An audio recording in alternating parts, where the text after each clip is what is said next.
Hello everyone, welcome back to the nursing knowledge hub. तो आज से मैं एक नया सीरीज स्टार्ट करने जा रहा हूँ, that is special for RRB nursing के लिए। आरआरबी नर्सिंग के लिए या फिर नर्सिंग सुपरिटेंडेंट के लिए एक नया सीरीज स्टार्ट करने जा रहे हैं। इसमें आज के जो लेक्चर होगा वो बेस्ड रहेगा हमारा इमेज बेस्ड क्वेश्चन पे। तो इमेज बेस्ड क्वेश्चन पे सबसे पहला जो हमारा क्वेश्चन है वो हम लोग देख लेते हैं। तो ये क्या रहेगा, identify the device shown in the image. तो ये जो हमारा जो इमेज शो हो रहा है, ठीक है, ये क्या है तो हम लोग देख लेते हैं। तो ये क्या है, हमारा फर्स्ट ऑप्शन हमारा दिया हुआ है vacutainer, tissue culture bottle, third हमारा कल्चर स्वैब स्टिक और फोर्थ हमारा ब्लड कल्चर बॉटल। तो इसका करेक्ट आंसर होगा हमारा कल्चर स्वैब स्टिक। इससे हम लोग क्या करते हैं, स्वैब से स्पेसिमेन लेते हैं, जैसे कि नाक से, या फिर कोरोना में जैसे नाक से लिया जा रहा था, या फिर टंग से भी कभी कभी लेते हैं। तो ये हमारा कल्चर स्वैब स्टिक। इसमें क्या होता है, बैक्टीरिया का स्पेसिमेन लेते हैं और उसको हम क्या करते हैं, कल्चर करते हैं। धीरे धीरे उसका नंबर को हम लोग बढ़ाएंगे और उससे क्या करेंगे, हम लोग टेस्ट करते हैं, है ना। सेकेंड हम लोग देख लेते हैं। क्वेश्चन है वो थोड़ा सा मिसप्रिंट हुआ है। ये क्वेश्चन कहना क्या चाह रहा है कि कोगुलेशन, ब्लड के कोगुलेशन टेस्ट के लिए हम लोग कौन सा वैक्यूम कंटेनर में जो है हम लोग ब्लड सैंपल लेते हैं। तो ये जो हम लोग लेते हैं ब्लड कोगुलेशन टेस्ट के लिए, वो हम लोग लेते हैं ब्लू कलर में। तो ब्लू कलर में हम लोग कोगुलेशन टेस्ट को लेने के लिए, इसमें क्या रहता है, साइट्रेट रहता है। तो साइट्रेट जो है कैल्शियम आयन बैन होता है, तो इसीलिए इसमें एंटीकोगुलेंट की तरह हम लोग यूज़ करते हैं साइट्रेट, ठीक है। तो इसका क्वेश्चन क्या होगा कि ब्लड कोगुलेशन टेस्ट के लिए कौन से वैक्यूम कंटेनर में हम लोग ब्लड सैंपल लेते हैं, है ना। तीसरा क्वेश्चन अब हम लोग देख लेते हैं। तो which type of restrain is shown in the image. तो रिस्ट्रेन कौन सा टाइप ऑफ रिस्ट्रेन है, तो ये हमारा मिटेन रिस्ट्रेन। मिटेन रिस्ट्रेन जनरली यूज़ किया जाता है हैंड को जो फिंगर्स होते हैं उसको मूवमेंट नहीं कराने के लिए। इसका मिटेन ये बच्चों में भी दिया जाता है जनरली, जो बच्चे थंब सकिंग करते हैं उस केस में भी इसका हम लोग यूज़ करते हैं, है ना। तो इसमें आइडेंटिफाई करना था कि रिस्ट्रेन कौन सा टाइप ऑफ रिस्ट्रेन है। फोर्थ क्वेश्चन देख लेते हैं। Identify the name of device use to measure height in adults. Adults में तो नोमोग्राम नहीं होगा, है ना, वर्नियर गॉज नहीं होगा, स्टूडियोमीटर और इन्फर्नोमीटर। इन्फर्नोमीटर और स्टूडियोमीटर। स्टूडियोमीटर में जनरली इसमें एक कंसेप्ट आता है कि अगर बच्चा हमारा 2 साल से ज़्यादा है, 2 ईयर, तो 2 साल से ज़्यादा है तो उसके लिए हम लोग यूज़ करते हैं स्टूडियोमीटर। और 2 साल से कम है, लेस देन 2 ईयर, तो इसके लिए हम लोग यूज़ करते हैं इन्फेंटोमीटर या फिर इन्फर्नोमीटर, है ना। तो इस केस में हमारा जो आंसर होगा वो क्या होगा, स्टूडियोमीटर। अगर हमारा एडल्ट्स की बात कर रहा है तो एडल्ट्स के लिए हम लोग यूज़ करते हैं स्टूडियोमीटर, और अगर 2 साल से कम का बच्चा रहता है तो उसके लिए हम लोग यूज़ करते हैं इन्फर्नोमीटर, है ना। आगे अब हम लोग देख लेते हैं कि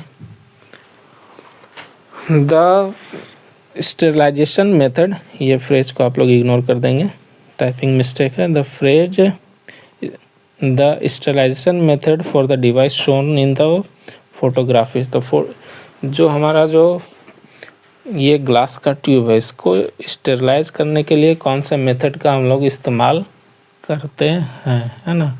तो इसके लिए हम लोग यूज़ करेंगे कौन सा मेथड, ऑटोक्लेव करेंगे, नहीं करते हैं। ऑटोक्लेव जनरली हम लोग इंस्ट्रूमेंट्स के लिए करते हैं, सर्जिकल इंस्ट्रूमेंट के लिए करते हैं ना।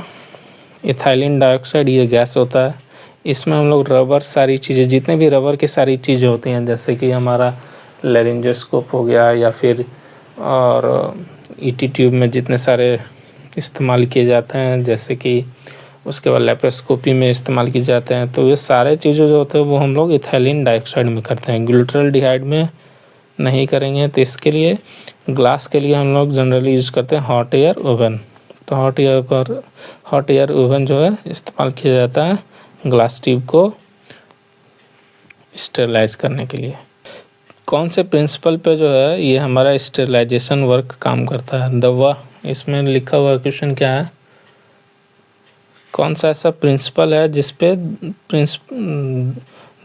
यहाँ पे वर्ड को भी हम लोग नेग्लेक्ट करेंगे। The principal instrument is shown in the photograph cause sterilisation. तो ये कौन से प्रिंसिपल पे स्टेरिलाइजेशन जो है वो ये जो मशीन जो शो कर रहा है वो करता है, ठीक है। तो फर्स्ट ऑप्शन हमारा स्टीम अंडर प्रेशर, सेकंड हमारा ड्राई हीट, थर्ड हमारा convection current in water molecules और फोर्थ हमारा टिंडलाइजेशन। तो इसका आंसर होगा हमारा कौन सा, ड्राई हीट। किस पे करता है, ड्राई हीट पे करता है ना। तो the instrument shown in the figure is use in the public health for, ये जो हमारा जो इंस्ट्रूमेंट है इसका हम लोग यूज क्यों करते हैं, तो इसका हम लोग यूज़ करते हैं, ये है हमारा हरपेंडेंस क्लिपर। इसका हम लोग यूज़ करते हैं स्किन फोल्ड थिकनेस को नापने के लिए, ठीक है। स्किन फोल्ड थिकनेस को नापने के लिए हरपेंडर्स स्कैल्पर या फिर हरपेंडन स्केल इसको बोलते हैं। ये एसएफटी नापने के काम आता है, स्किन फोल्ड थिकनेस नापने के काम आता है ना, एसएफटी स्किन फोल्ड थिकनेस। अगला हमारा देख लेते हैं इसको भी हम लोग इग्नोर कर देंगे। तो ये जो फिगर जो दिया हुआ है हमारा, the figure used in paediatrics as shown in photograph. तो ये क्या हमारा एपरेटस, ये क्या है हमारा एपरेटस। तो कौन सा ये एपरेटस है जो कि पीडियाट्रिक्स में यूज़ करते हैं। तो ये क्या करता है, ये रिससिटेटर है, नहीं। इरिडियंस मीटर है, नहीं। नेबुलाइजर मशीन है, हाँ। और सक्शन मशीन नहीं होता, ठीक है। तो सक्शन मशीन अलग होता है, ठीक है। तो ये हमारा है नेबुलाइजर मशीन, है ना। आगे अब हम लोग देख लेते हैं the response shown in the adult in the following picture is, ये कौन सा है, तो ये है हमारा कौन सा, that is flexor plantar reflex, ठीक है। तो ये क्या है हमारा फ्लेक्सर प्लांटर रिफ्लेक्स। आगे हम लोग देख लेते हैं the response shown in the adult is, ये कौन सा फिर, तो जब इसके पैर में हम लोग ऐसे कर रहे हैं ना, ऐसे लेके जा रहे हैं, तो ये पैर को नीचे कर रहा है, तो नीचे कर रहा है तो ये फ्लेक्स कर रहा है ना, तो फ्लेक्सर और प्लांटर रिफ्लेक्स। ये आगे और पीछे दोनों कर रहा है, तो दोनों जब करेगा तो ये कौन सा आंसर हो जाएगा इसका, both A and B, that is extensor plantar reflex और बेबिंस्की रिफ्लेक्स, है ना। तो इसका आंसर कौन सा हो जाएगा, दोनों हो जाएगा, that is both A and B are correct. तो ये एक्सटेंसर प्लांटर रिफ्लेक्स भी हो रहा है और बेबिंस्की रिफ्लेक्स को भी शो कर रहा है, ठीक है। नेक्स्ट क्वेश्चन देख लेते हैं the physician is examining the patient abdomen to diagnose possible. अब ये जो हो रहा है ये कौन सा है, तो कूलेन साइन को शो कर रहा है कि अल्सरेटिव कोलाइटिस को शो कर रहा है कि अपेंडिसाइटिस को शो कर रहा है कि डाइवर्टिकुलाइटिस को शो कर रहा है। तो ये शो कर रहा है अपेंडिसाइटिस को। तो अपेंडिसाइटिस में क्या होता है कि ये मान लेते हैं हमारा एब्डोमेन है, ठीक है। तो एब्डोमेन में ये हमारा नोवेल है, तो नोवेल से जनरली क्या होता है 1/3 पॉइंट पे एक मैकबर्नी पॉइंट होता है। कौन सा पॉइंट, मैकबर्नी पॉइंट। तो मैकबर्नी पॉइंट पे जो है क्या होता है हमारा अपेंडिक्स प्रेजेंट रहता है। तो वहीं पे हम लोग क्या करते हैं अम्बिलिकस से 2/3 पे अम्बिलिकस से, और जो एंटीरियर इलियक स्पाइन है यहाँ से 1/3 पे। तो यहाँ पे मैकबर्नी पॉइंट होता है, इसी पॉइंट पे हमारा क्या प्रेजेंट रहता है, अपेंडिक्स प्रेजेंट रहता है। तो ये यहाँ पे वही एग्जामिन किया जा रहा है ना। द मैनुअर, तो ये मैनुअर तो क्या कर रहा है यहाँ पे जस्ट रिब के नीचे ये पकड़ कर क्या कर रहा है, खांसने की कोशिश कर रहा है, बोल रहा है कि आप खांसिए। तो ये जो मैनुअर है ये हमारा क्या है, हेमलिच मैनुअर, ठीक है। और वल्सलवा मैनुअर क्या होता है ये आप लोग कमेंट्स में ज़रूर बताएंगे, ठीक है। आगे अब हम देख लेते हैं the patient is being access for कौन सा, तो ये हमारा होगा कौन सा, कैरोटिड आर्टरी, है ना। यहाँ पे कैरोटिड आर्टरी होता है, ठीक। इसके बाद 14वां question, name the instrument in the image following following image, तो ये क्या कौन सा इमेज है हमारा, तो ये इमेज है हमारा कौन सा है, डेट इज पेशेंट होइस्ट। इसको हम लोग क्या करते हैं, पेशेंट को उठाने का काम करते हैं, ठीक है। अब हम लोग देख लेते हैं 15वां क्वेश्चन, तो name the examination shown in the figure. तो ये एग्जामिनेशन जो है शो कर रहा है, ये फिगर जो है, इस फिगर में कौन सा एग्जामिनेशन हम लोग कर रहे हैं। तो फर्स्ट ऑप्शन क्या है, digital rectal examination, second number manual rectal examination, proctoscope और रेक्टोस्कोप। तो ये हो जाएगा हमारा डिजिटल रेक्टल एग्जामिनेशन। इससे हम लोग क्या कर रहे हैं, अपने उंगलियों से चेक कर रहे हैं, अपने डिजिट से चेक कर रहे हैं ना। तो ये हो जाएगा हमारा डिजिटल रेक्टल एग्जामिनेशन। यहाँ पे डिजिटल का मतलब वो डिजिटल नहीं, ठीक है, मशीन के द्वारा। The size of the image shown starts from, तो ये साइज क्या है, तो इसका जो साइज होगा वो हमारा क्या होगा 5 mm, है ना। 5 mm से क्या होता है, स्टार्ट होता है, ठीक है। ये क्या होता है आप लोग कमेंट्स में ज़रूर बताएंगे, ठीक है। आगे अब हम लोग देख लेते हैं 17th क्वेश्चन क्या है हमारा। The nurse is assessing the blood pressure of a hypertensive patient as given in the figure, the recorded BP will be. तो क्या होगा, जो हम लोग पेशेंट जो है उसको हम लोग बैठा कर बीपी नाप रहे हैं ना, इसमें हम लोग क्या कर रहे हैं, बैठा कर बीपी नाप रहे हैं। तो इस केस में क्या होगा, जो पेशेंट का आ जाएगा वो बीपी क्या हो जाएगा, हाई होगा, लो होगा या फिर सेम रहेगा, देख लेते हैं।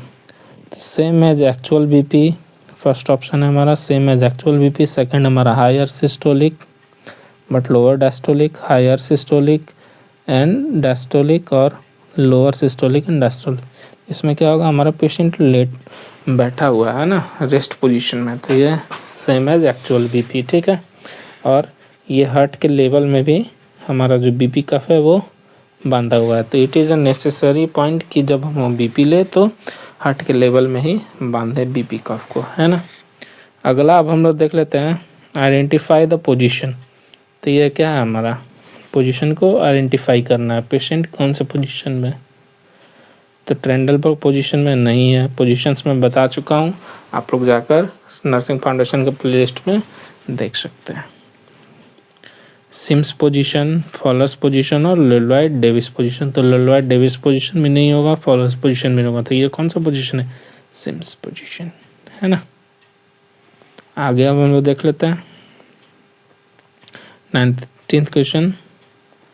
ये क्या है, व्हाट इज दिस, है ना, ये क्या है। तो ये क्या है हम लोग बताइए आप लोग। तो ये क्या है, इंट्रावेनस फ्लूइड इन्फ्यूजन सेट नहीं, ब्लड सेट नहीं, आर्टेरियल लाइन या फिर सीवीपी लाइन। तो ये क्या है हमारा, that is intravenous fusion set. ये क्या हमारा इंट्रावेनस फ्लूइड इन्फ्यूजन सेट, है ना, ये इन्फ्यूजन सेट है। आगे अब हम लोग देख लेते हैं route of drug administration shown in the photograph. तो ये क्या दे रहे हैं हम लोग, तो ये हम लोग दे रहे हैं सबक्यूटेनियस डर्मोजेट, इंट्राडर्मल या फिर पेलेट। तो ये हम लोग दे रहे हैं, यहाँ पे क्या हो जाएगा, यहाँ पे ट्यूबरक्लिन एक इस तरह का फॉर्म हो रहा है, ठीक है, मतलब एक बुलबुला छूट रहा है। तो ये क्या हो जाएगा हमारा, हम मान लेते हैं, तो ये हो जाएगा हमारा इंट्राडर्मल, है ना। आगे अब हम लोग देख लेते हैं identify the symbol shown in the figure shown in the photograph. तो ये कौन सा फोटोग्राफ शो कर रहा है, ठीक है। तो ये हम लोग का शो करता है कौन सा photograph, that is bio hazard. ये क्या है, बायो हजार्ड है, ठीक है। अब अगला देख लेते हैं आइडेंटिफाई द सिंबल। तो ये क्या है, रिसाइकल का है, ठीक है। अगला identify the symbol shown in the figure. तो ये क्या है, रेडिएशन हजार्ड को शो करता है। बायो हजार्ड तो मैं बता दूँ साइटोटॉक्सिक में जनरली सी देखने को मिलता है, ठीक है, और बायोडिग्रेडेबल होता है। 23-24 में आइडेंटिफाई द फिगर, तो इसमें सी देखने को मिल रहा है, तो सी हो जाएगा, तो हो जाएगा और साइटोटॉक्सिक। अगला अवेलेबल तो देख लेते हैं। तो ये कौन सा है, तो ये क्या है हमारा ऑटोक्लेव है, ठीक है, जिसमें प्रेशर कुकर टाइप बना रहता। तो ये हमारा क्या होता है, ऑटोक्लेव होता है, ठीक है। ये क्या है हमारा, तो ये है हमारा Rinne test, Weber test, all of the. तो ये क्या हो जाएगा हमारा all of the above. Rinne test में भी यूज़ करते हैं, वेबर्स टेस्ट में भी, और मॉडिफाइड स्क्वायर बैक टेस्ट में भी यूज़ करते हैं ना। ये तो ये तीनों में यूज़ करते हैं। तो ये जो तीनों जो होते हैं वो हमारे ईयर टेस्ट होते हैं, ठीक है। एक में बीच में रखते हैं, एक जो होता है ये जनरली यूज़ किया जाता है कंडक्टिंग टेस्ट के लिए, कंडक्टिंग टेस्ट।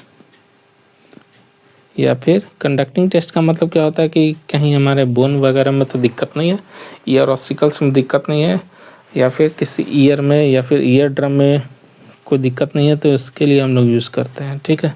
तो ये कंडक्टिंग टेस्ट होता है। और एक टेस्ट होता है जिसमें जो कान खराब, जो जिस कान के पास बजाते हैं और लेके जाते हैं, ठीक है।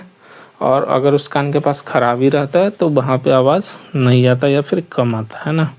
The site arrow shown in the figure is used for, यहाँ पे मान लीजिए हम इस पेशेंट को क्या कर रहे हैं, यहाँ पे निडल वगैरह घुसा रहे हैं, तो ये किस चीज़ के लिए यूज़ किया जाता है, ये क्वेश्चन इसमें पूछ रहा है ना। तो प्लूरल फ्लूइड एस्पिरेशन के लिए, एसआईटी टाइप के लिए, लंबर पंक्चर के लिए, फिर बोन मैरो एस्पिरेशन के लिए। तो इसके लिए जो आंसर होगा वो हमारा हो जाएगा लंबर पंक्चर। तो इस पोजीशन में हम लोग क्या करते हैं, लंबर पंक्चर देते हैं, ठीक है। अगला हमारा क्वेश्चन है identify the instrument shown in the figure. तो देख लेते हैं ये क्या है हमारा, identify the instrument shown in the figure on the photograph and used for the artificial nutrition support.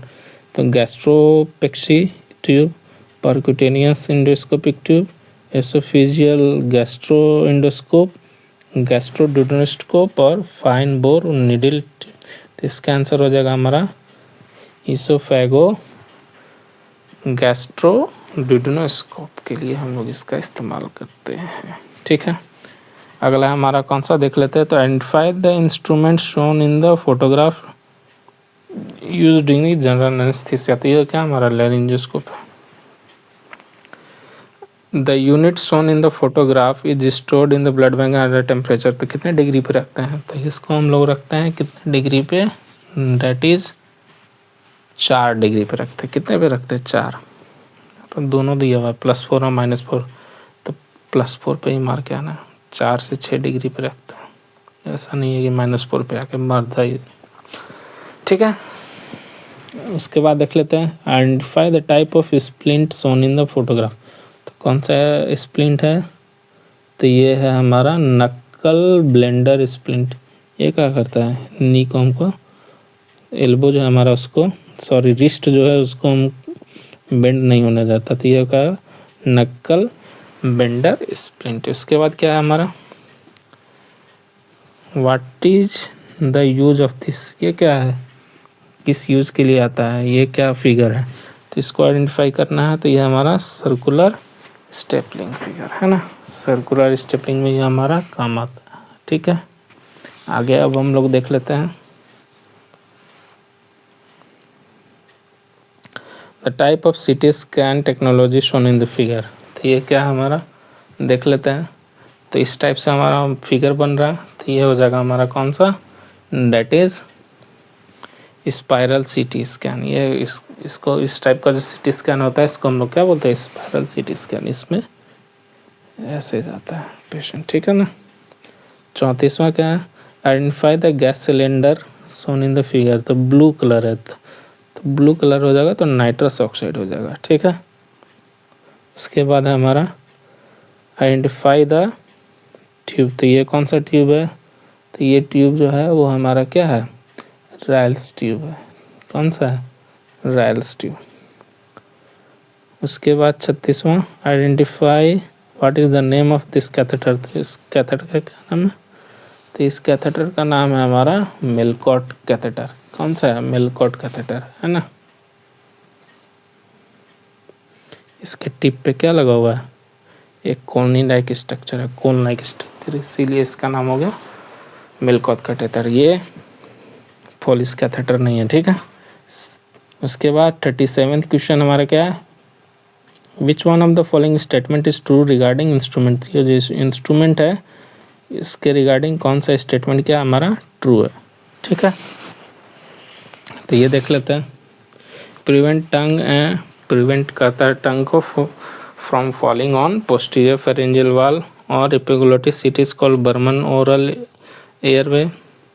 Best inserted during a seizure to prevent tongue bite or inserted into mouth with a concavity tongue towards tongue. तो इसका answer हो जाएगा हमारा क्या, prevents tongue from falling from the posterior airway वाल और epiglottis. ये क्या करता है, इसको हम लोग क्या बोलते हैं, ग्यूडल्स एयरवे। इसको हम लोग क्या बोलते हैं, ग्यूडल्स एयरवे। ये क्या काम करता है कि ये जो है हमारा एयरवे को मेंटेन करने का काम करता है, ठीक है, एयरवे को पेटेंट रखता है। ये जनरली हम लोग इस्तेमाल करते हैं ड्यूरिंग इमरजेंसी। तो इमेज बेस्ड क्वेश्चन में आरआरबी सीरीज़ में आज के लिए इतना ही। Thank you.